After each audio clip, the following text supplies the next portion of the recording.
സന്നിധാനത്ത് വൻ ഭക്തജന തിരക്ക് തുടരുന്നു. കഴിഞ്ഞ 2 ദിവസങ്ങളായി ശബരിമലയിൽ തൊഴുതു മടങ്ങിയത് 2 ലക്ഷത്തിനടുത്ത് ഭക്തരാണ്.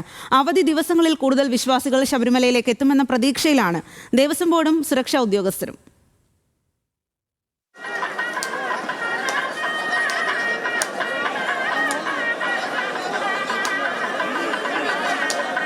ഇന്നലെ മാത്രം സന്നിധാനത്തെത്തിയത് 97,932 അയ്യപ്പ ഭക്തരാണ്. അതിനു മുൻപ് 83,036 പേരും. ദിവസവും ശരാശരി 1 ലക്ഷത്തിനടുത്ത് ഭക്തർ സന്നിധാനത്തെത്തി തൊഴുതു മടങ്ങുന്നു. സ്പോട്ട് ബുക്കിംഗ് വഴി എത്തുന്ന ആളുകളുടെ എണ്ണത്തിലും വർധനവുണ്ട്. ബുദ്ധിമുട്ടൊന്നും കാണുന്നില്ല. എന്നാലും അയ്യപ്പനെ ഓരോന്നൊക്കെ കാണാൻ വേണ്ടി കാത്തിരിക്കുകയാണ്. അയ്യപ്പനെ കാണാൻ വരുന്നതല്ലേ. மழைக்கு தண்ணி சுடு தண்ணி நல்லது. மக்கள் தாகத்தில் ஏறுவாங்க.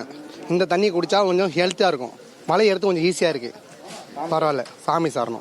കാനനപാതകളിലൂടെ എത്തുന്ന ഭക്തരുടെ എണ്ണത്തിലും വർധനവുണ്ട്. തിരക്ക് വർദ്ധിച്ച സാഹചര്യത്തിൽ സത്രം പുല്ലുമേട് വഴി ശബരിമലയിലേക്ക് എത്തുന്ന അയ്യപ്പ ഭക്തർക്ക് പുല്ലുമേട്ടിൽ മെഡിക്കൽ ടീമിനെ നിയോഗിച്ചിട്ടുണ്ട്. ഡോക്ടറും നഴ്സിംഗ് ഓഫീസറും ജൂനിയർ ഹെൽത്ത് ഇൻസ്പെക്ടറും നഴ്സിംഗ് അസിസ്റ്റന്റും ഡ്രൈവറും അടങ്ങുന്ന സംഘമാണ് മെഡിക്കൽ ടീമിലുള്ളത്. 26-ാം തീയതിയാണ് മണ്ഡലമാസ പൂജകൾക്കായുള്ള തങ്ക അങ്കി ഘോഷയാത്ര സന്നിധാനത്തെത്തുന്നത്.